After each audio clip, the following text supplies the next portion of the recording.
Hi friends, இன்றைக்கி நம்மளோட கிச்சனில் ரொம்பவே அசத்தலான வேர்க்கடலை பக்கோடா எப்படி செய்கிறதுன்னு பார்க்க போகிறோம். ரொம்ப கிறிஸ்பியாக நம்ம கடையில் வாங்குற மாதிரியே முறுமுறுன்னு செம்ம டேஸ்ட்டாக இருக்கும். பாருங்கள் எவ்வளோ கிறிஸ்பியாக இருக்குதுன்னு சொல்லிட்டு. ஸோ வாங்க நம்ம வேர்க்கடலை பக்கோடா எப்படி பண்ணுறது அப்படின்னு பார்க்கலாம். அதுக்கு வந்து 1/2 கிலோ நான் வேர்க்கடலை எடுத்திருக்கேன். இது வந்து வறுத்த வேர்க்கடலை கிடையாது, நார்மலாக காஞ்ச வேர்க்கடலை. பச்சை வேர்க்கடலையும் பண்ணக்கூடாது, காஞ்சிருக்கணும் கடலை, அவ்வளோதான். இதுக்கு 1 கப் கடலை மாவு போட்டிருக்கேன், 1/2 கப் அரிசி மாவு. இது வந்து 200 கிராம் கடல மாவு, 100 கிராம் அரிசி மாவு, அந்த ரேஷியோவில் போட்டிருக்கேன். 1 டேபிள் ஸ்பூன் வந்து காஷ்மீரி சில்லி கலருக்காக போட்டிருக்கேன். நீங்கள் கலர் பவுடர் போடுறதுனாலும் போட்டுக்கலாம், நார்மல் சில்லியும் போட்டிருக்கேன் காரத்துக்கு. இது 1 டேபிள் ஸ்பூன் போட்டிருக்கேன். பெருங்காயத்தூள் வந்து ஒரு 1/2 டீஸ்பூன் போட்டுக்கோங்க. இதுக்கப்புறம் இது கூட இஞ்சி பூண்டு சேர்க்குறதுனால நம்ம ஆட் பண்ணிக்கலாம். நான் பூண்டு மட்டும் தட்டி வச்சுருக்கேன், லாஸ்ட்டாக ஆட் பண்ணிக்குவோம். உப்பு தேவையான அளவு போட்டுட்டு நல்லா ஈவனாக மாவை கலந்து விட்டுருங்க. இல்லைனா உப்பு ஒரு சைடு, காரம் ஒரு சைடு, அது மாதிரி இருக்கும். அதனால் நல்லா ஈவனாக மாவோட மிக்ஸ் பண்ணி விட்டுருங்க. இப்போ எண்ணெய் வந்து நல்லா காஞ்சிருச்சு, நல்லா சூடான எண்ணெய் தான் ஊற்றணும். மிக்ஸ் பண்ண மாவில் 2 குழிக்கரண்டி எண்ணெயை ஊற்றிடுங்க. எண்ணெய் நல்லா சூடான எண்ணெய் ஊற்றினீங்கன்னா முறுமுறுன்னு இருக்கும் பக்கோடா. சூடான எண்ணெயில் கை வச்சிடாமல் கொஞ்சம் ஆறணுன்னு அந்த எண்ணெய் வந்து எல்லா மாவுலேயுமே ஈவனாக படணும். அந்தளவுக்கு நல்லா பிணைஞ்சி விடணும். மாவு வேர்க்கடலையோடு சேர்த்து நல்லா பிணைஞ்சி விட்டுறணும். எடுத்தோடனே நம்ம தண்ணி ஊற்றிடக்கூடாது. எண்ணெய் வந்து எல்லாத்துலேயும் ஸ்ப்ரெட் ஆன பிறகு தான் நம்ம வந்து தண்ணி ஊற்றி தெளித்து பிசையணும்.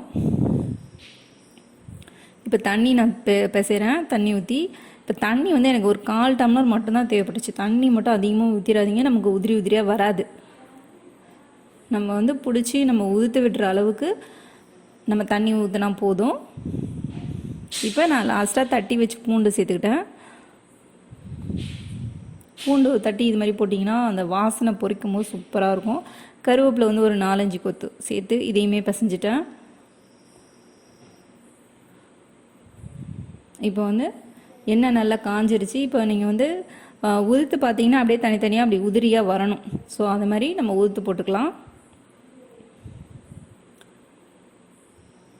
எண்ணெய் வந்து நல்லா காஞ்சிருச்சு. ஒன்று போட்டு செக் பண்ணி பார்த்துட்டேன், நல்லா காஞ்சோன்னு தான் போடணும். இப்போ நம்ம பக்கோடா வந்து கொஞ்சம் கொஞ்சமாக அப்படியே உதுத்து விட்டு போட்டு விட்டுக்கோங்க. நம்ம போட்டு ஒரு 5 நிமிஷத்துக்குலாம் பார்த்திங்கன்னா கல்லை வந்து படப்படன்னு வெடிக்கிறது கேட்கும்.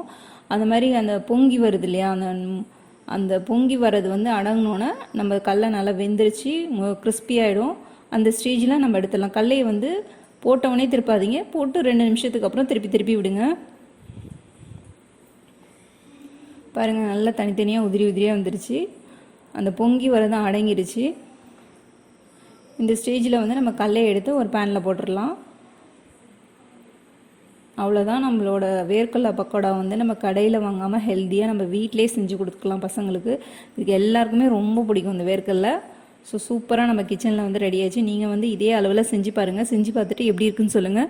உங்களுக்கு இந்த வீடியோ பிடிச்சிருந்துச்சுன்னா மறக்காமல் லைக் பண்ணுங்கள். நம்ம வீடியோ இது வரைக்கும் சப்ஸ்கிரைப் பண்ணலைன்னா மறக்காமல் சப்ஸ்கிரைப் பண்ணிக்கோங்க. Thank you friends.